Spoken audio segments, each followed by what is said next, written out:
Everyone, welcome back to your channel. Well, आप लोग stock market को सीखना चाहते हैं। कई सारे ऐसे लोग हैं जो स्टॉक मार्केट को एज अ करियर बनाना चाहते हैं। जब हम स्टॉक मार्केट को करियर बनाने की बात कर रहे हैं तो सबसे पहले आपको उस शख्स से मिलवाना चाहिए जिन्होंने अपना करियर ही स्टॉक मार्केट से बनाया है, जो कमाया है स्टॉक मार्केट से कमाया है। आप उन्हें पिछले 10 सालों से टीवी पर देख रहे होंगे। 10 नहीं 15। अच्छा, 15 सालों से टीवी पर देख रहे हैं। तो मुझे तो सर याद नहीं कि मैंने कब से आपको देखना शुरू किया, बट आपने कई सारे लोगों की मेमोरी को करेक्ट कर दिया होगा कि 15 साल हो गए सर को टेलीविजन पर आते हुए। तो जो शख्स 15 सालों से लोगों को गाइड कर रहा है, आज वो आपको क्या सिखा सकते हैं, उसकी वैल्यू कितनी है, मुझे बताने की जरूरत नहीं है। सो आई एम श्योर आप लोग बहुत ज्यादा एक्साइटेड होंगे one and only mister Kunal Saraogi sir से सीखने के लिए। Sir, welcome to our go self made show. Thank you so much Pushkar ji. और मतलब I am a big fan of your style sir. मतलब आपका जो अंदाज है ये वाकई में गजब का है। और आज मेरा सौभाग्य है कि आपसे रूबरू होकर के बात कर रहे हैं, तो it is a wonderful experience. Sir, हमारा सौभाग्य है कि हम आपके साथ बैठे हैं। व्यूअर्स हैं उससे ज़्यादा एक्साइटेड मैं हूँ। सर, मैं बहुत एक्साइटेड हूँ बिकॉज एक इंसान जिसने करियर ही स्टॉक मार्केट से बनाया, स्टॉक मार्केट में बनाया। आज मेरे कई सारे ऐसे लोग हैं जो खुद वो करियर बनाना चाहते हैं स्टॉक मार्केट में, पर सबसे पहले तो चैलेंज ये आता है कि लोग स्टॉक मार्केट को करियर समझते नहीं। Right, absolutely. देखिए, मेरी फैमिली का 4th जनरेशन है हम लोग जो शेयर बाज़ार में हैं, तो एक फैमिली एक्सेप्टेंस है, अनलाइक अदर फैमिलीज जहाँ पर कि क्या होता है ना, आपको पेरेंट्स को समझाना पड़ता है कि भाई शेयर बाज़ार भी करियर है, ट्रेडिंग भी एक काम है। वो समस्या मुझे जीवन में कभी नहीं आई, थैंकफुली। लेकिन देखिए क्या है कि शेयर बाज़ार एक करियर है, this I was convinced from the word go. मैं स्कूल में था, मुझे याद है जब मैंने पहला अपना जीवन का शेयर खरीदा था। स्टॉक का नाम था रेबैंस, जो बाद में रेबैंस हो गया। उस समय उस कंपनी का नाम होता था बॉश एंड लॉम, तो चश्मा बनाने की कंपनी थी। उसका सबसे पहले मुझे वो स्टॉक पसंद आया। It was an MNC stock. वो मेरे जीवन का पहला स्टॉक परचेज था। कौन सी क्लास की बात होगी? मैं होऊंगा उस समय शायद 11th क्लास में, जहाँ तक मुझे ठीक याद है। 11th या 10th की बात होगी। मेरी मदर ट्रेड करती थी, मैं उनको देखता था, तो उनसे इंस्पिरेशन मिली मुझे, वहाँ से मैंने शुरू किया। एंड बॉश एंड लॉम के उस परचेज के बाद से आई नेवर लुक बैक। तो मुझे जिस दिन मैंने वो शेयर खरीदा उसका दाम बढ़ा, 650 रुपये मैंने उस ट्रेड में कमाए थे। और उसी दिन नहीं, मेरे ख्याल 1 हफ्ता 10 दिन की बात रही होगी। और वो भी देखिए, उस समय ना चार्ट्स देखे थे ना कोई रिसर्च की थी, लेकिन एक इंस्टिंक्ट पर खरीदा था। शायद उस समय से तय हो गया था कि मेरा करियर क्या होने वाला। और उसके बाद मुझे कभी इसका कभी भी कोई दुविधा, कोई किसी तरह का कोई कॉन्फ्लिक्ट मन में नहीं आया। I knew this is what I wanted to do. और फिर मैंने शुरू किया, धीरे धीरे देखिए मैं चला था और कारवा बनता चला गया। सो सर, मुझे जहाँ तक आपके बारे में थोड़ी बहुत नॉलेज है कि आप पढ़ने के लिए, MBA करने के लिए कनाडा भी गए और आपके पास पूरा वर्ल्ड था, अपॉर्चुनिटीज़ बहुत सारी थी। सो ज़्यादातर लोग ऐसा होता है कि भाई अगर बाहर पढ़ने जा रहे हैं, MBA करने जा रहे हैं, तो लोगों को होता है कि वहीं पे कहीं नौकरी करेंगे, सेटल हो जाएंगे। So you are here with us, लोगों को ट्रेन कर रहे हैं एंड आपने करियर भी स्टॉक मार्केट में बनाया, तो ये एक बड़ी डिफरेंट चॉइस है लोगों के हिसाब से। देखिए, this is the most exciting place to be. आप देखिए, आज दुनिया का जो टॉप मैनेजमेंट कॉलेजेस हैं, चाहे केलॉग्स बिजनेस स्कूल है, शिकागो बिजनेस स्कूल है, उसका जो पूरा का पूरा बैच है, they want to find jobs on Wall Street. सब वॉल स्ट्रीट पर ही काम करना चाहते हैं, क्योंकि सबसे एक्साइटिंग करियर शेयर बाजार में है। शेयर बाजार में आप किसी एक इंडस्ट्री पर डिपेंडेंट नहीं है। आप अगर कोई भी और बिजनेस करेंगे, हो सकता है कि आपकी पर्टिकुलर इंडस्ट्री में डाउन टर्न आ जाए। मान लीजिए आप मीडिया इंडस्ट्री में है, डाउन टर्न आ जाए। सीमेंट से जुड़ा कोई काम कर रहे हैं, उसमें डाउन टर्न आ सकता है। लेकिन ये एक ऐसा काम है जिसमें सारी इंडस्ट्रीज में आप पार्टिसिपेट कर सकते हैं। कहीं पर भी दुनिया में तेजी होगी, you can benefit from it. तो दिस इज समथिंग जिसका कि कोई पैरेलल नहीं है, कोई सानी नहीं है। तो शेयर बाजार इज़ वेरी एक्साइटिंग। और एक चीज़ और आपको बताता हूँ कि दुनिया के जो टॉप ब्रेन्स हैं, they are now in the market and we are up against them. आपका और मेरा जो कॉम्पिटिशन है वो आज के दिन में मशीनों से है, एल्गोस से है।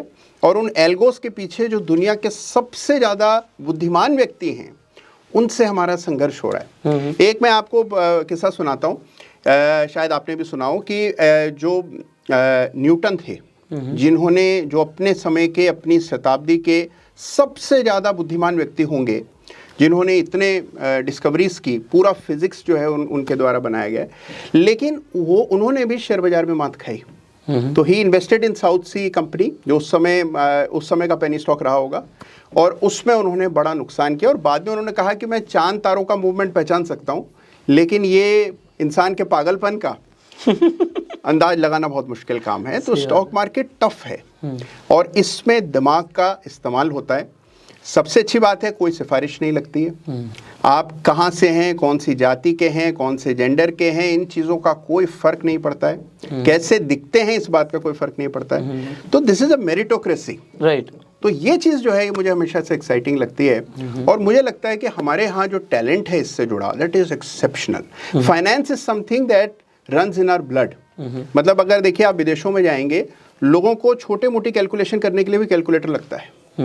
हमारे यहाँ देखिए बच्चे भी वो कैलकुलेशन कर लेते हैं, परसेंटेज, कमीशन, ये सारी चीज़ें, पैसा कैसे सेव किया जाता है, कहाँ छिपाया जाता है, कैसे रखा जाता है, सोना कब लिया जाता है, ये चीज़ें हमें विरासत में, संस्कृति में मिली हैं। तो ये हमारे देश की संपदा है। मुझे लगता है दिस इज़ वेरी एक्साइटिंग और अब ये समय आया है जब लोग इसको सीरियसली ले रहे हैं। तो न्यूटन के पास कुणाल सरोगी जी नहीं थे तो हमारी ऑडियंस के पास है, सो दैट उनका नुकसान ना हो। तो एक तो सर ने वो जो बोली दिया कि उसने भी पेनी स्टॉक में इन्वेस्ट किया था, तो पहली तो आपने जमाने का तो शायद वो सबसे पॉपुलर स्टॉक रहा होगा, वो पेनी बन गया, वो पेनी बन गया बाद में और समाप्त हो गया। बड़ा पैसा का नुकसान हुआ और वो पहला बड़ा आप कहें कि डिजास्टर था। और अगर आप शेयर बाजार का इतिहास पढ़ें तो बहुत एक्साइटिंग है और उससे बहुत कुछ सीखने को भी मिलता है। राइट। सो आई थिंक लोगों को भी बहुत कुछ सीखने को मिला होगा। अब यहाँ पर सर एक सवाल आता है कि मैं ऑडियंस के बिहाफ पे सवाल पूछता हूँ कि 15 साल से आप लोगों को गाइड कर रहे हैं टीवी पे, आप ओपनिंग शो में भी आते हैं, क्लोजिंग शो में भी आते हैं और लोगों को गाइड करते हैं, बट उसके पीछे आप लोगों को बताते हैं कि कौन से स्टॉक्स अच्छे हैं, उसके पीछे आपकी क्या रिसर्च रहती है, आप क्या देखते हैं, किस बेसिस पे आपकी एनालिसिस चलती है, और अगर आप वो लोगों को सिखा पाएँ तो आई थिंक इन फ्यूचर बहुत सारे कुणाल सरोगी बनने वाले इंडिया के अंदर। 100%। और देखिए प्रयास ही ये है कि अब देखिए मैं आपको अपने जीवन के बारे में बताता हूँ कि देखिए अब जो एक्साइटमेंट मुझे मिलता है वो और पैसा कमाने से ज़्यादा एक्साइटमेंट आता है जब कोई और उन चीज़ों को रेप्लिकेट कर पाए, तब मुझे बड़ी खुशी मिलती है। तो डेफिनेटली देखिए अब आपने जो सवाल किया कि मार्केट आवर्स के दौरान कैसे शेयर्स को पहचाना जाता है, कैसे उस पर आप ट्रेड ले सकते हैं, सबसे पहली बात तो ये है कि देखिए बाजार बहुत बड़ा है, 7500 से ज़्यादा शेयर्स हैं। राइट। तो एक टिपिकल आदमी क्या करता है कि अगर आप नए हैं बाजार में तो आप उस भीड़ में कहीं खो जाते हैं, आप रोज़ नए शेयर की तलाश करने लगते हैं। अच्छा, कोई ना कोई शेयर में कोई खबर आई होती है, कहीं पे कुछ ना कुछ एक्टिविटी हो रही होती है, उसकी चर्चा ज़्यादा हो रही होती है और आप उस चर्चा से प्रभावित होकर के उस शेयर में निवेश कर बैठते हैं। तो सबसे पहले तो देखिए आपको अपना होमवर्क पहले करके जाना है। जैसे बाजार खुलता है 9 बजे, हम होमवर्क करते हैं पिछले रात को। ओके। तो इम्पॉर्टेंट ये नहीं है कि आप 9:15 बजे से बाजार को ट्रैक कर रहे हैं, आपको मार्केट बाजार खुलने से पहले ट्रैक करना शुरू करना पड़ेगा। तभी आप इसमें सफल हो पाएंगे। बाजार बहुत कॉम्प्लेक्स होता चला जा रहा है। जितना आसान आज से 5 साल पहले था आज उतना नहीं है और 5 साल आगे और ज़्यादा कॉम्प्लेक्स होता चला जाएगा। तो इस कॉम्प्लेक्सिटी से निपटने के लिए आपको भी मेहनत करनी पड़ेगी। और मेहनत किस तरह करनी है कि बाजार खुलने से पहले आपको एक शीट बनानी है और उस शीट में आपको लिखना है कि आपके लिए बाजार के कौन से लेवल्स इंपॉर्टेंट हैं, कौन से स्टॉक्स हैं जो कि बाजार को आउट परफॉर्म कर रहे हैं, कहां पर एक्टिविटी ज़्यादा है, कौन से स्टॉक्स में वॉल्यूम एक्सेप्शनल हैं, कौन से सेक्टर में अक्रॉस द बोर्ड पूरे के पूरे सेक्टर में मोमेंटम है। आइसोलेटेड शेयर्स मत चुनिए कि मतलब मान लीजिए अगर बाजार में कहीं आपने सुना कि फला शेयर में बड़ी न्यूज़ आई है वो भाग गया, तो वो जो मूव है वो बहुत बड़े मूव में ट्रांसलेट हो इसकी संभावना कम होती है। लेकिन अगर पूरा सेक्टर चल रहा है तो संभावना ज़्यादा प्रबल होती है कि उसमें आपको मोमेंटम देखने को मिलेगा। तो एक मेरा सिद्धांत रहा है शुरू से कि इंट्राडे ट्रेडिंग के लिए हमेशा एक टॉप डाउन अप्रोच रखनी चाहिए और इन्वेस्टिंग के लिए हमेशा एक बॉटम अप अप्रोच रखनी चाहिए। ओके। तो टॉप डाउन होता है कि आप पहले सेक्टर का चुनाव करें और बाद में उस सेक्टर का सही शेयर चुनें, और बॉटम अप होता है कि आप पहले शेयर का चुनाव करें, सेक्टर की परवाह ना करें, सेक्टर अपने आप ही इवॉल्व हो जाता है आपकी चॉइस में। तो हमेशा कोशिश करनी चाहिए कि अगर आप शॉर्ट टर्म ट्रेडिंग कर रहे हैं तो हमेशा टॉप डाउन चलें। टॉप डाउन चलने के लिए पिछले दिन के चार्ट्स देखिए। टिपिकली मोमेंटम एक दिन का नहीं होता है, मोमेंटम कई दिनों से चलता है। जैसे आज हम जब ये बात कर रहे हैं उस समय हम सब जानते हैं कि सरकारी कंपनियों में बड़ी ज़बरदस्त तेज़ी बन रही है। हमने देखा सरकारी बैंकों में तूफानी तेज़ी देखने को मिली। तो अब देखिए ऐसा नहीं कि सरकारी बैंक एक दिन चले अगले दिन गिर गए, वो चले तो फिर वो चलते रहे कई दिनों तक। अगर आपने पहले दिन सरकारी बैंक में काम किया लेकिन अगले दिन आप उसका दाम देख करके डर रहे हैं तो इस कारण आप नेक्स्ट डे उसमें पार्टिसिपेट नहीं कर पाते। तो सबसे पहला काम आपको क्या करना है, सही सेक्टर का चुनाव करना है। अगर आप इंट्राडे में सफल होना चाहते हैं, शॉर्ट टर्म में सफल होना चाहते हैं, तो सेक्टर का चुनाव करना बेहद इंपॉर्टेंट है। अब इसके लिए करना क्या है, इसके लिए देखिए एक इंडाइसिस की सूची है और आपको सारे इंडाइसिस के चार्ट बाजार खुलने से पहले देख करके रखने हैं। आप सोचिए जब बाजार चल रहा होगा उस आपाधापी में आप वो चार्ट्स देख लेंगे तो दैट इज टफ, एटलीस्ट मेरे लिए मुश्किल होता है। टिपिकली मैं क्या करता हूं कि बाजार खुलने से पहले ही सारे इंडाइसेस के चार्ट एक दफा देखता हूं। उनसे आपको अंदाजा हो जाता है कि नहीं ये सेक्टर है जो आउट परफॉर्म कर रहा है। तो सबसे बड़ा मापदंड है आउट परफॉर्मेंस, यानी कि वो बाजार की तुलना में बेहतर कर रहा हो। बाजार अगर चल रहा है ऊपर और ये स्टॉक उससे भी तेजी से ऊपर जा रहा है, या बाजार नीचे जा रहा है रुका हुआ है लेकिन ये स्टॉक ये सेक्टर बहुत अच्छा कर रहा है, तो आपको पता है कि ये सेक्टर है जिसमें कल आपको फोकस करना है। तो कई सारे पैरामीटर्स हैं जिनको हम लोग देखते हैं, लेकिन जो सबसे इंपॉर्टेंट जो कोई भी इस्तेमाल कर सकता है, चाहे आप चार्टिंग के लिए नए हों, चार्ट्स बहुत ज़्यादा नहीं भी देखते हों, बाजार में भी आप नए हों, तो भी बड़ी आसानी से आप सेक्टर की पहचान कर सकते हैं। तो एक इंडाइसिस की सूची आप एनएसई की वेबसाइट पर भी जाएंगे तो भी आपको मिल जाएगी। तो आप देखेंगे मेटल इंडेक्स होगा, मीडिया इंडेक्स होगा, एफएमसीजी होगा, फार्मा होगा। आप देखिए आज सबसे अच्छा ट्रैक्शन किस में दिख रहा है, राइट। उसके बाद उसका चार्ट खोल करके देखिए, देखेंगे आप कि उस चार्ट में ब्रेकआउट आ रहा है, वो चार्ट बाजार को आउट परफॉर्म कर रहा है। और ये आउट परफॉर्मेंस जांचना कोई मुश्किल काम नहीं है, किसी भी सॉफ्टवेयर के जरिए या ट्रेडिंग व्यू या किसी भी फ्री सॉफ्टवेयर के जरिए आप इसको कर सकते हैं। तो करके देखेंगे तो यू विल नो कि ये सेक्टर आउट परफॉर्म कर रहा है। आप देखेंगे कि टिपिकली विनर्स जो हैं वो उसी सेक्टर में से निकल करके आते हैं। एक बात और जो आप नोटिस करेंगे कि इंट्राडे और शॉर्ट टर्म ट्रेडिंग में पैसा तब बनता है जब आप उस दिन का जो सेक्टर होता है उसमें आपने पार्टिसिपेट किया हो। तो बहुत ही सीमित सेक्टर्स में ही काम होता है, उन्हीं में पैसा बन रहा होता है, और बाकी सारा बाजार में सुस्ती और आप देखिए कि कोई खास मोमेंटम नहीं होता। अगर आप वहां पर जोर आजमाइश कर रहे हैं तो हो सकता है आप किसी दिन कमा लें, किसी दिन नुकसान हो जाए, लेकिन एक कंसिस्टेंट परफॉर्मेंस आप नहीं ला सकेंगे। तो कंसिस्टेंसी तब आती है जब आपने सेक्टर का चुनाव ठीक किया हो। तो यहाँ तक मुझे समझ आया कि अगर आप ट्रेड करना चाहते हैं तो आप सबसे पहले सेक्टर को देखिए, Right. जो सेक्टर आउट परफॉर्म कर रहा है उसमें से स्टॉक निकालिए। Absolutely. और अगर आप इन्वेस्टमेंट करें तो स्टॉक पे फोकस कीजिए, सेक्टर की परवाह मत कीजिए। राइट। लेकिन इन्वेस्टिंग के अपने रूल्स हैं और ट्रेडिंग के अपने रूल्स हैं। इन्वेस्टिंग में आपको क्वालिटी स्टॉक की बहुत मैटर करती है और उसको जांचने के लिए अलग स्टॉक सिलेक्शन का क्राइटेरिया होता है। ट्रेडिंग में आपको वो स्टॉक्स खोजने चाहिए जहां लिक्विडिटी हो। तो दूसरी चीज, पहली चीज है स्टॉक सिलेक्शन और दूसरी चीज है लिक्विडिटी। अगर आप इनलिक्विड शेयर में काम कर रहे हैं जहां पर किसी का ध्यान नहीं जा रहा है, जहां पर कारोबार हो ही नहीं रहा है, वहां पर देखिए एक तो फंस जाने की संभावनाएं बहुत प्रबल होती हैं। दूसरा क्या है, उसमें स्लिपेज बहुत हाई होता है। स्लिपेज क्या है कि आपने खरीदा, जब दाम दिख रहा था 100 रुपया, आपने ट्रेड डाला, आपको मिला वो 100 रुपये 50 पैसे पर, तब आपको महसूस ही नहीं हो, आपको अगर लगा कि ठीक है 50 पैसे ज़्यादा हैं, लेकिन आप 50 पैसों को जोड़ते चले जाइए। उन अठन्नियों को जोड़ेंगे तो आप जितना आपको बैंक एफडी में मिलता है उतना रिटर्न आप एक महीने में ही स्लिपेज में गंवा देते हैं। तो स्लिपेज नहीं होना चाहिए, तभी आप इंट्राडे में टिक सकते हैं। Right. तो इंट्राडे में स्पीड चाहिए, इंट्राडे में लिक्विड शेयर्स में काम करना है। शॉर्ट टर्म ट्रेडिंग कर रहे हैं तो बहुत ज़्यादा स्टॉक्स को फॉलो करने की ज़रूरत नहीं है।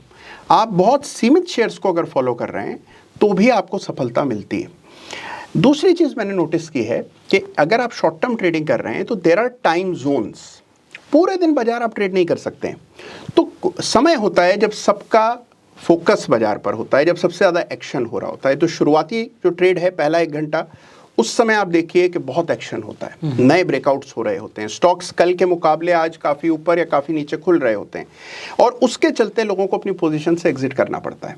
तो वो जो पहला 1 घंटा है that is the time to actually make money. Right. और उसके अलावा बाजार जब बंद हो रहा होता है तो बीच में अगर आप ट्रेड कर रहे हैं तो हो सकता है कि कभी ना कभी आपको प्रॉफिट हो रहा हो, लेकिन अगर आप उसको अक्रॉस पीरियड देखेंगे, जैसे आप 2 महीने का डेटा या 3 महीने का डेटा अपना देखते हैं, तो आप पाते हैं कि आपको सबसे ज़्यादा पैसा शुरू में और अंत में ही बना होगा।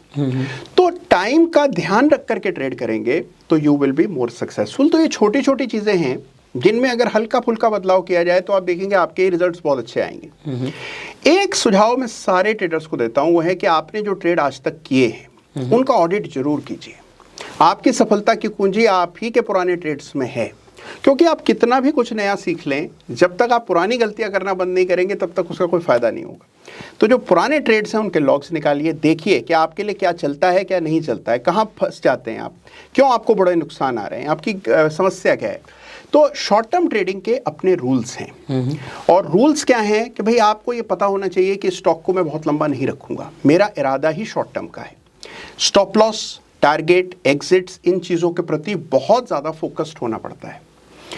याद रखिए एक चीज़ को कि सारे ट्रेड में सफल होना जरूरी नहीं है, ना कोई हो पाया है ना कोई हो सकेगा, और उसके लिए हम लोग मेहनत भी नहीं कर रहे हैं।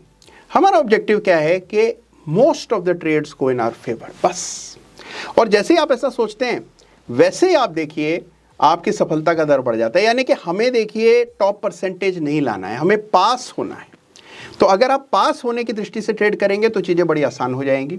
अगर आप सोचेंगे नहीं मैं तो हर ट्रेड में कमा करके जाऊंगा तो चीज़ें बड़ी मुश्किल हो जाएंगी, और वो कभी आप हासिल नहीं कर पाएंगे, और नेट में पैसा भी नहीं बनेगा। ऑलराइट, सो यहाँ पर जो मेरा पहला सवाल था, मैं सवाल पर आ जाता हूँ कि आप कैसे रिसर्च करते हैं। तो आपने एक तो ये चीज़ बताई कि आप अपना होमवर्क एक रात पहले से शुरू कर देते हैं, आप इंडाइसिस को देखते हैं, आप सेक्टर्स उससे आइडेंटिफाई करते हैं, और उसके बाद स्टॉक देखते हैं कि किस में तेजी आ रही है।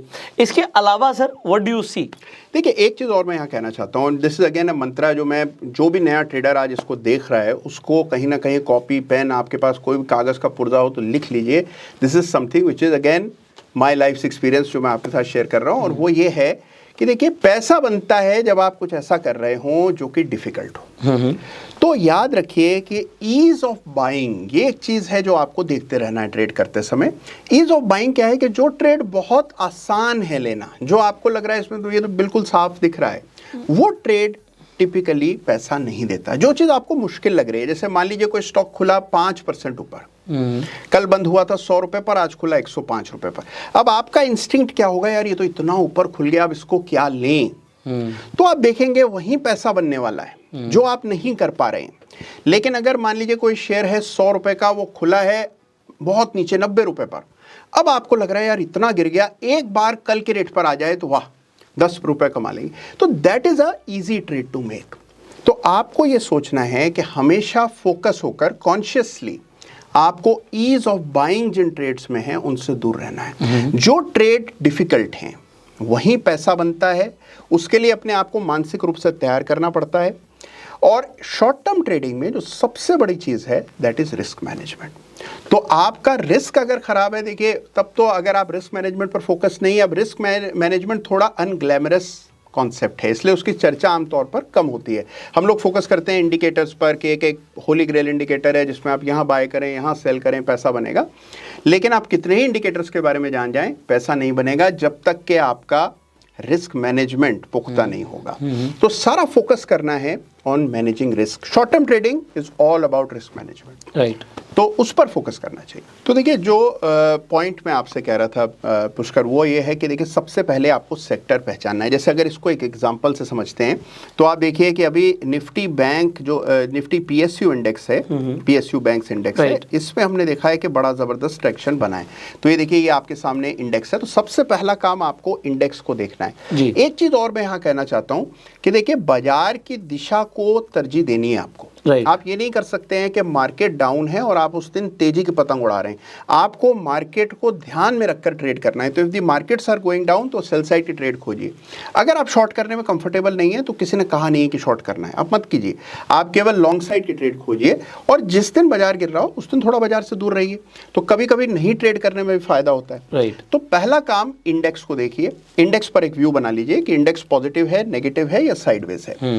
अगर पॉजिटिव है, और ये किस पे बनाना है, ये हमेशा आपको कोशिश करनी चाहिए कि 30 मिनट चार्ट देख करके आप इंडेक्स का व्यू बनाइए। देखिए शॉर्ट टर्म इंट्राडे ट्रेडिंग की जाती है 15 मिनट चार्ट्स पर या 10 मिनट चार्ट्स पर, लेकिन आपको व्यू बनाना है इंडेक्स का 30 मिनट चार्ट्स देखकर। तो आप 30 भी देख सकते हैं, 60 भी देख सकते हैं। तो पहला काम करें, इंडेक्स पर व्यू बना लें जी। उसके बाद देखिए जैसे अब ये हमारे पास पीएसयू बैंक इंडेक्स का चार्ट आप देख रहे हैं। अब इसमें आप देखिए कि आज से नहीं कई दिनों से लगातार तेजी दिख रही है। आप किसी भी और सेक्टोरल इंडेक्स से इसका मुकाबला करके देख लें तो आप देखेंगे ये बिल्कुल आपको अलग नजर आएगा क्योंकि ये सीधा ऊपर की ओर जा रहा है। तो हमें उन चार्ट्स पर फोकस करना है जो कि आउट परफॉर्म कर रहे हैं, और इसमें एक मैसिव आउट परफॉर्मेंस है। आइए इसी के ऊपर निफ्टी का चार्ट डाल करके देखते हैं।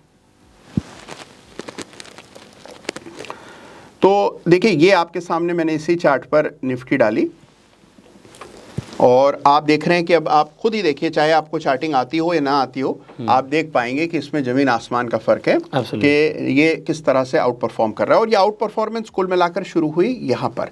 आउट परफॉर्मेंस देखने के लिए एक इंडिकेटर होता है जिसको कहते हैं कंपैरेटिव आरएसआई। तो आप चाहें तो कंपैरेटिव आरएसआई का इस्तेमाल करके भी आउट परफॉर्मेंस को और मेथोडिकली देख सकते हैं। अदरवाइज आप ट्रेडिंग व्यू का जो सिंपल कॉन्सेप्ट है, इसको देख करके भी आप आउट परफॉर्मेंस जान सकते हैं। तो आप देखिए, जैसे अब ये पीएसयू बैंक इंडेक्स है, अब ये देखिए 80%, जहां हमारा स्टार्टिंग पॉइंट है वहां से 80% ऊपर है, लेकिन ये जो निफ्टी है ये केवल 14% ऊपर है। तो आपको ये पता लग रहा है कि आउट परफॉर्मेंस इसमें देखिए 100%। लेकिन जब आप ट्रेडिंग की आउट परफॉर्मेंस देख रहे हैं तो इतने लंबे समय की आउट परफॉर्मेंस नहीं देखनी है, आपको बहुत शॉर्ट टर्म की आउट परफॉर्मेंस देखनी है। तो चार्ट को पीछे ले जाएं और हाल के दिनों में आउट परफॉर्मेंस जांचिए। यानी कि क्योंकि देखिए, हमारा व्यू यहाँ पर क्या है, शॉर्ट टर्म ट्रेडिंग का व्यू है, यानी कि आज खरीदेंगे, 2-3 दिन रखेंगे, 1-2 दिन रखेंगे। तो उसमें लॉन्ग टर्म आउट परफॉर्मेंस उतना मैटर नहीं करती जितनी कि short term out performance matter करती है। तो यहां अगर आप देखेंगे, अब आप देखते हैं 20% ये इंडेक्स चला और निफ्टी चला केवल 1.5%। तो हमें पता है कि यहां पर मैसिव आउट परफॉर्मेंस देखने को मिल रही है। तो पहला काम, इंडेक्स को देखें और स्टॉक सिलेक्शन उसके बाद। तो जैसे ही आपने इंडेक्स देखा पिछले शाम को, तो आपको पता है कि भाई तेजी बन रही है इन गवर्नमेंट बैंक्स। तो आप, मेरा फोकस क्या होगा, गवर्नमेंट बैंक्स पर मैं आज फोकस करूंगा। ये मैं पहले ही सोच करके आता हूं बाजार खुलने से पहले। यहाँ पर सर एक लोगों का सवाल आता है कि आप कौन कौन से इंडाइसिस पे फोकस रखते हैं जिन्हें आप अपनी वॉच लिस्ट में रखते हैं, लोगों ने अपनी वॉच लिस्ट में रख सकते हैं? देखिए, एनएससी के कई सारे इंडाइसिस, राइट, तो सारे ही इंडाइसिस मैं फॉलो करता हूं। कुछ सेक्टर्स ऐसे हैं जिनके इंडाइसिस नहीं है, तो उसमें आप क्या कर सकते हैं कि जो उस सेक्टर का सबसे अग्रणी कंपनी है, यानी कि उसका जो टॉप लीडर कंपनी है, आप उसका चार्ट देख लें, उसको एक रिप्रेजेंटेटिव मानकर उसको भी उस इंडेक्स की सूची में अपनी शामिल कर लें।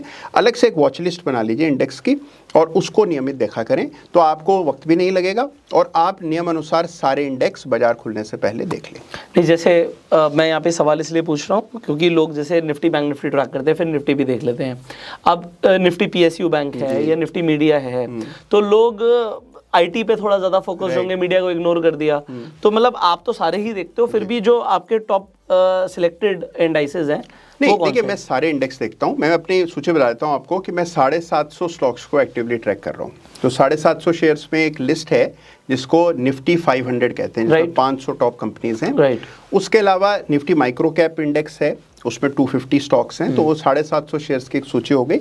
इसमें कुछ शेयर्स मुझे पसंद नहीं है तो मैंने हटा रखे हैं, और कुछ शेयर्स हैं जो इन दोनों सूचियों के बाहर हैं जिनको मैंने शामिल किया हुआ है। तो कुल मिलाकर 750 के आसपास शेयर्स हैं जिनको मैं एक्टिवली ट्रैक करता हूँ। अब देखिए, मेरा तो काम ही ये है, लेकिन आप जो दर्शक हैं शायद उनके पास और भी बहुत काम हो, तो आप अपने हिसाब से, अपने वक्त के हिसाब से सूची तैयार कर लीजिए। लेकिन एक अपना यूनिवर्स डिफाइन करना जरूरी है। रहा सवाल इंडाइसिस का, सारे इंडाइसिस देख लीजिए, मुश्किल से कोई 15-20 इंडाइसिस हैं, तो कोई खास समय उसमें आपको नहीं लगेगा। तो जैसे आप इंडेक्स देखते हैं, आपको पता रहता है कि इस सेक्टर में आज फोकस करना है। ऑलराइट, तो मतलब आप कह रहे हैं कि सभी पे फोकस करो, जिसमें आउट परफॉर्मेंस देखे उस पे आप। और आपने जो बात कही कि क्यों लोग आईटी पर ज्यादा फोकस्ड हैं या बैंक निफ्टी पर और अब फिर निफ्टी पर, उसकी वजह यह है क्योंकि उनके ट्रेड्स होते हैं, यानी कि उनके ऑप्शंस और फ्यूचर्स अवेलेबल हैं, जबकि बाकी जो इंडाइसेस हैं वो ट्रेड नहीं होते, तो उस पर हमारा उतना ध्यान नहीं जाता है। लेकिन हमें सारे इंडाइसेस देखने हैं। बहुत बढ़िया। तो देखिए, ये है, देखिए अब आपने देखा कि कैसे हमने सही सेक्टर तक हम पहुंच गए। तो पहला जो आधा रास्ता आपने पार कर लिया, जैसे आप सही सेक्टर तक पहुंच गए। उसके बाद आपको देखना है कि इस सेक्टर से जुड़े शेयर्स कौन से। तो देखिए, हर सेक्टर के जो मेन स्टॉक्स होते हैं आपको पता होते हैं। अगर आप डेरिवेटिव्स में काम करते हैं शॉर्ट टर्म में, तो आपको पता है कि भाई अगर बैंक्स की मैं बात करूंगा तो सरकारी बैंक कौन कौन से लिस्टेड हैं जो डेरिवेटिव्स में यानी कि एफएनओ में ट्रेड होते हैं। तो आपको पता है स्टेट बैंक है, पीएनबी है, बैंक ऑफ बड़ौदा है, तो आपके पास ऑलरेडी वो सूची होगी। नहीं होगी तो थोड़ा समय ट्रेड करेंगे, अपने आप बन जाएगी। तो आपको पता है कि इन शेयर्स में ही मुझे फोकस रहना है। अगर आप डेरिवेटिव के बाहर भी ट्रेड कर सकते हैं तो आपकी सूची थोड़ी बड़ी हो जाती है। उसमें चुनिए कि लिक्विड शेयर्स कौन से। तो देखिए अभी हम बात कर रहे थे पुष्कर कि कैसे आपने इस सेक्टर का चुनाव किया। तो जैसे हमने चुन लिया कि हमें सरकारी बैंक में काम करना है, उसके बाद मान लीजिए आप यहाँ हैं, आपको आगे का नहीं पता, आप यहाँ पर हैं, आपको नहीं पता कि आगे क्या होगा, आपको इस तरह का चार्ट नजर आ रहा है जी। और फिर आपने देखा कि इस चार्ट पर एक ब्रेकआउट आता हुआ चार्ट पर नजर आया, प्रीवियस रेजिस्टेंस के ऊपर स्टॉक निकला और आपने देखा कि अच्छा ट्रैक्शन चार्ट पर बनता हुआ दिख रहा है। तो अब आपको पता है कि ये वो स्टॉक है जिस पर मुझे आज बेट करना है, क्योंकि हमारे सेक्टर के ठीक हिसाब से ठीक है और चार्ट पर फ्रेश ब्रेकआउट आता हुआ दिख रहा है। अब इसमें देखिए किस चीज को आपको अहमियत देनी है कि स्टॉक नया इंट्राडे हाई बना रहा हो और प्रीवियस डे के हाई को पार कर रहा हो। ओके। तो इस तरह से अगर आप शेयर खोजते हैं तो आपको वो स्टॉक्स मिलते हैं जहां मोमेंटम है। तो देखिए हमने पहले स्टॉक सिलेक्शन किया, सबसे ज़्यादा तवज्जो उसको दी और मेरा ये मानना है कि हम लोग ऑब्सेस्ड हैं विद टाइमिंग। तो टिपिकली जो नया ट्रेडर होता है वो टाइमिंग को लेकर के बहुत जद्दोजहद करता है कि टाइमिंग ठीक हो जाए, बस 2 रुपया सस्ता मिल जाए और 2 रुपया ऊपर में पिक जाए। लेकिन इवेंचुअली आप देखेंगे तो आपके नुकसान टाइमिंग की कमी के कारण नहीं होते हैं, नुकसान होते हैं because of poor stock selection. तो सबसे ज़्यादा आपको फोकस करना है शेयर के अपने चुनाव को सुधारने में। एक बार शेयर का चुनाव ठीक हो गया, उसके बाद टाइमिंग में हल्की फुल्की आपकी गलती भी हो जाएगी तो उसका कोई खास फर्क नहीं पड़ता है। मतलब मान लीजिए अगर कोई स्टॉक बहुत ऊपर जाने वाला है, आपने उसको थोड़ा सा ऊपर भी ले लिया तो भी नेट में यूल मेक मनी। तो टाइमिंग ऑल्दो कोशिश की जाती है कि टाइमिंग को भी और बेहतर करें, लेकिन टाइमिंग से ज़्यादा अहमियत होती है सिलेक्शन। तो अब देखिए मान लीजिए आपने यहाँ यूनियन बैंक लिया, अब आपको इसमें एक सही स्टॉप लॉस रखना है। अब स्टॉप लॉस हर इंसान का अलग होता है, उसके रिस्क एपेटाइट के हिसाब से होता है। ये 15 मिनट का चार्ट है तो मैं मान के चल रहा हूँ कि आप स्ट्रिक्टली इंट्राडे कर रहे हैं। कुछ ट्रेडर्स ऐसे होते हैं जो इंट्राडे के अलावा अपने लिए थोड़ा लचीलापन रखते हैं कि इंट्राडे करेंगे लेकिन अगर ट्रेड अच्छा जाएगा तो उसको अगले दिन भी ले जाएंगे। अब इसमें देखिए इंपॉर्टेंट वर्ड ये है, अगर ट्रेड प्रॉफिटेबल होगा तो कैरी करेंगे, अगर ट्रेड प्रॉफिटेबल नहीं होगा तो उसको कैरी करने का कोई औचित्य नहीं है। हालांकि हम बिल्कुल इसके विपरीत करते हैं आमतौर पर, जो शेयर में पिटाई हो रही होती है उसी को महीनों सालों तक होल्ड किए बैठे रहते हैं, लॉस को कैरी फॉरवर्ड। वो तो देखिए सरासर अन्याय है, पाप है और उससे आपको बचना है। तो ये कभी नहीं करना है, आपको फोकस करना है कि अगर ट्रेड आपके फेवर में जा रहा है, प्रॉफिटेबल ट्रेड है, आपको लगता है कि इसको अगले दिन भी ले जाएं तो ट्रैक्शन बनेगा तो अगले दिन ले जा सकते हैं। लेकिन फोकस करना चाहिए कि जो भी आपने अपने रूल्स बनाए हैं उनके साथ आप कंसिस्टेंट हो। ऐसा ना करें कि कभी फॉलो किया कभी नहीं किया। तो ट्रेडिंग में मैंने ये पाया है कि अगर आप रूल बनाते हैं, उनको कागज़ पर लिखते हैं और फिर उसको अमल करते हैं और उसको स्ट्रिक्टली अमल करते रहते हैं, जब वो अच्छा चल रहा हो तभी और जब वो खराब चल रहा है तभी भी, then you make money. That is the real success की। तो आपको फोकस करना है रूल बनाने में और फिर उसको इंप्लीमेंट करने में। तो देखिए जैसे अब यहाँ पे आपने ट्रेड लिया, चार्ट आपको दिख रहा है कि एक रेजिस्टेंस है यहाँ 91 रुपए के आसपास, तो एक बहुत लॉजिकल सा टारगेट है कि भाई स्टॉक 91 तक तो जाएगा क्योंकि वो प्रीवियस एक रेजिस्टेंस चार्ट पर नजर आ रही है जी। अब इतना एनालिसिस तो इतने सालों में आपके वीडियोस देखकर सब समझ ही गए होंगे। तो यहाँ पर 91 का लक्ष्य मान करके आप इसको बाय कर सकते हैं। 91 का ब्रेकआउट फ्रेश आया, फिर आपने देखा नया इंट्राडे हाई बना, स्टॉक ने प्रीवियस डे और उससे पिछले दिन के हाई को भी पार किया, तो फ्रेश एंट्री पॉइंट है। ऑलरेडी हम इस सेक्टर को लेकर के पॉजिटिव हैं और आप देख रहे हैं नया मोमेंटम है। अब देखिए होता क्या है कि अगर मान लीजिए आपने सवेरे स्टॉक में ट्रेड लिया, आपने कहीं बीच में एग्जिट किया, उसके बाद 91 का ब्रेकआउट हो तो अब आपकी हिम्मत नहीं पड़ती, राइट। क्योंकि आपको लगता है यार ये तो मैंने 88 में खरीदा था, इसको 91 में कैसे खरीदूं। तो देखिए ये बायसेस नहीं रखने चाहिए। देखिए आप किस रेट पर बाय कर रहे हैं दैट इज इमटेरियल, उसका कोई फर्क नहीं पड़ता है। इंट्राडे में, शॉर्ट टर्म में, मैं पोजिशनल लॉन्ग टर्म इन्वेस्टिंग की बात नहीं कर रहा हूँ, ये ट्रेडिंग की बात हो रही है। तो ट्रेडिंग में क्या है, हमें अपने रिस्क से मतलब है। जब हम यहाँ खरीद रहे थे तभी भी हमारा 98 का रिस्क था, जब आप 91 रुपए पर खरीद रहे हैं तो हो सकता है 60 पैसे का रिस्क रहा हो। तो अगर आपके रिस्क में कोई तब्दीली नहीं है तो for you it is the same trade, आपके लिए तो कोई फर्क हुआ ही नहीं, आपके लिए तो वही ट्रेड है।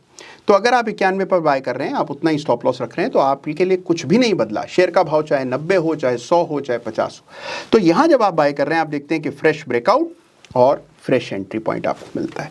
तो जैसे ही आप इसको करने लगते हैं आपको महसूस होता है कि बहुत ज़्यादा शेयर्स आपको नहीं चाहिए, वही मुट्ठी भर उस दिन के 4-5 शेयर्स होते हैं जिसमें पैसा बन रहा होता है।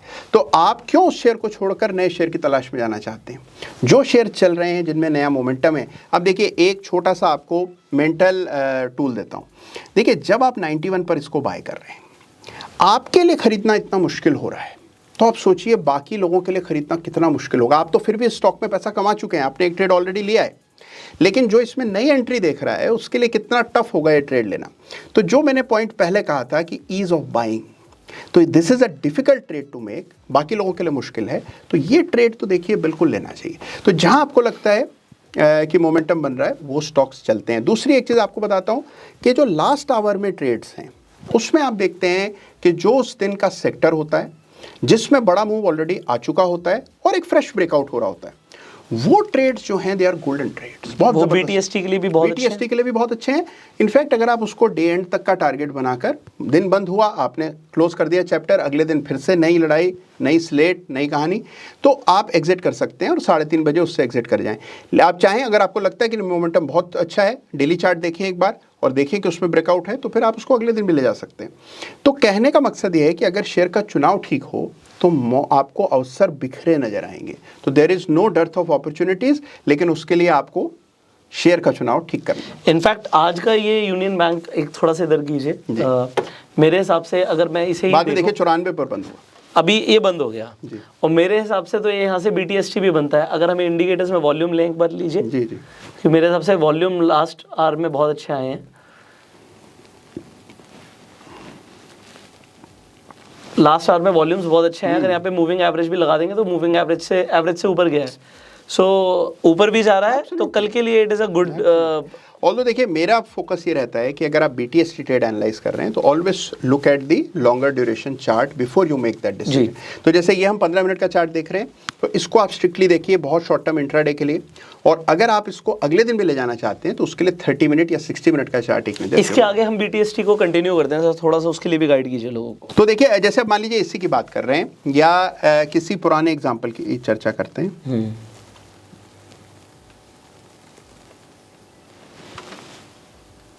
जी, तो देखिए एक स्टॉक की बात करते हैं, दिस इज पॉलीकैब जी। अब ये पॉलीकैब का चार्ट है और आप देख रहे हैं कि ये 30 मिनट का इंट्राडे चार्ट मैंने लगाया, और ये हम अभी बात कर रहे हैं बीटीएसटी की, अभी हम पहले बात कर रहे थे इंट्राडे की, ये बीटीएसटी की बात हो रही है। अब आप इस चार्ट को देखें, ये इसका चार्ट है जी, और ये इस तारीख को इसको देखें तो आप देखते हैं कि एक इंट्राडे ब्रेकआउट हुआ।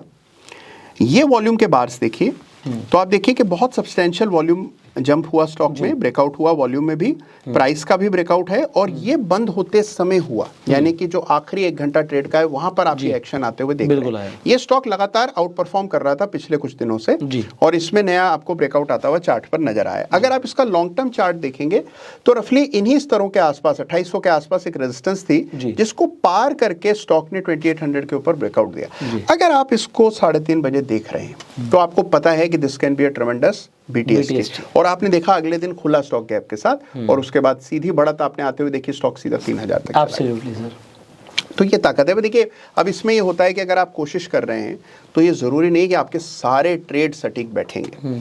स्टॉप लॉस रखा ही इस इरादे से है कि कुछ स्टॉक्स में हमें स्टॉप लॉस देना पड़ेगा, और खुशी खुशी सहर्ष दीजिए, बिल्कुल उसकी चिंता फिक्र मत कीजिए, this is part of the game.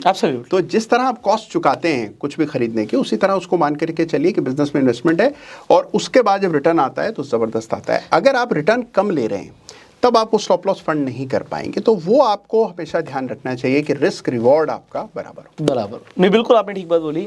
नए ट्रेडर्स के लिए खासकर स्टॉप लॉस देना बड़ा मुश्किल होता है, उन्हें लगता है आते ही लॉस हो गया जी। पर जिन लोगों ने प्रॉफिट बनाया होता है उन्हें लगता है जब कमा रहे हैं तो देने में भी कोई हर्ज नहीं है। देखिए इसमें सबसे बड़ी दिक्कत है, और क्योंकि हम लोग ये कर भी इसी उद्देश्य से रहे हैं कि नए ट्रेडर्स देखें, इसको समझें, तो देखिए क्या होता है, एक बहुत बड़ी समस्या है कि क्वांटिटी बहुत बड़ी होती है। देखिए जो व्हाट कैन किल यू, मैंने इतने ट्रेडर्स देखे हैं जिनमें इतना पोटेंशियल था, देख करके लगता था तो बहुत आगे तक जाएंगे, बहुत पैसा कमाएंगे, बाजार को लेकर उनका पैशन देखने लायक होता था, लेकिन अब वो ट्रेडिंग नहीं कर रहे हैं।